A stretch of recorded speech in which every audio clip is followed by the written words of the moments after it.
we are already into the holy month of Ramadan. Let's all start in a healthy way. Let me brief you to sail through this fasting day of ours. Very shortly, I would like to tell you certain tips for the Ramadan. First of all, a request to all of you that suhoor is a blessing. Do not miss your suhoor at any cost. Most of us do that because of the late dinners. Suhoor is an important part of our meal which gives us energy for almost a 3/4 of the fasting day. So start your suhoor with more of complex foods, not just simple sugars. Try to limit your sugar intake during suhoor. Secondly, do not take too much of tea or coffee during suhoor also, cause these things are diuretics. They may make you urinate more times in the day, especially the early mornings, and then you lose out a lot of water and dehydration may set in. As it is too hot in Dubai already. Eat your suhoor slowly and steadily. That makes you win the race throughout the day. Do not skip it. Eat substantial food and not too much. So let it be more dense in calories and more dense foods rather than being it big and more. Include slow digesting foods during suhoor like rice, wheat, oats, semolina with some form of vegetables also. So it can be coupled up with some dried fruits and nuts to allow it to continue, give you a source of energy throughout the day. So it should be a compact meal. Iftar, the feasting time of the day, right? Let us be conscious during this time. This is the most important part of the day where most of us go wrong because we try to binge on all the fried and the sugar-laden foods.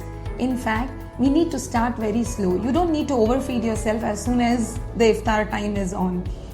Get yourself a handful of dates.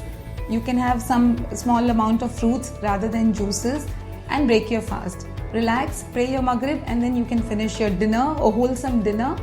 Not the fried foods are not the dinner. Okay, let's have the dinner. Most of us skip the actual food during Ramadan and just feed on these fried stuff. You can taste some of them. It's a holy month. It's a time of feasting, but don't forget your benefits of fasting.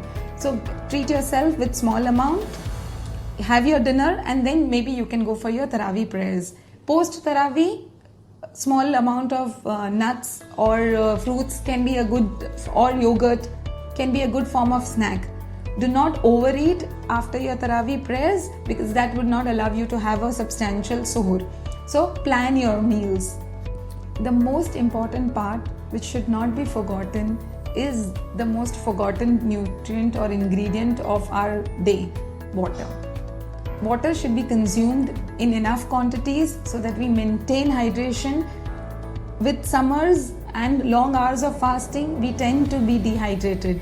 Please hydrate yourself enough and more, not with sugar-laden syrups and juices and sharbats, but with plain water. So hydrate yourself well. Some important reminders. Keep yourself low in salt intake because salt is again a diuretic. The more it is taken, the more it removes the water from your body. Again, people who are hypertensive or have high blood pressure problems, they may cause more of an issue if the high salt foods are consumed. So please be low on salt intake as well. Smoking and people who take a lot of coffee or caffeine containing foods. So smoking, most dangerous factor. Please, this is a time where we control ourselves. It's all about self-control in Ramadan. Train yourself to be parting with these things. An important reminder for all the people who suffer with diabetes. Please visit your doctor. If you have not yet gone to them, visit your doctor, get your dosages arranged, visit your dietitian, get your food arranged accordingly. Timed routine pattern has to be changed for Ramadan. Get things in place before you start your fasting. Or if you've already started, please still go ahead and get it checked with your doctor. Thank you all of you. We'll make sure at Aster we treat you well. Ramadan Kareem to all.